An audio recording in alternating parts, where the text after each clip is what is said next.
Monsieur le Président, une question circule partout dans le monde. Si la Russie est vraiment cette puissance militaire capable d'écraser l'Europe en 10 minutes, comme vous le dites souvent, alors pourquoi, après plus de 2 ans de guerre, l'Ukraine existe toujours?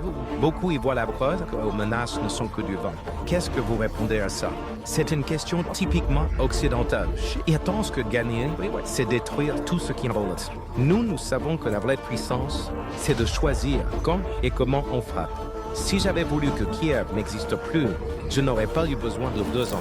20 minutes aurait suffi. Mais ce n'est pas notre objectif. Nous n'avons jamais voulu raser l'Ukraine. Nous voulons l'arracher à l'OTAN et s'en détruire à le frère. L'Occident a transformé ce conflit en un champ d'expérimentation militaire qui fournisse les armes, les satellites, les cibles. Autrement dit, la Russie ne se bat pas contre l'Ukraine, mais contre tout le système militaire occidental. Et pourtant, nous tenons. Mieux encore, nous adaptons notre armée, nos technologies, notre économie. Pendant qu'ils s'épuisent, nous apprenons.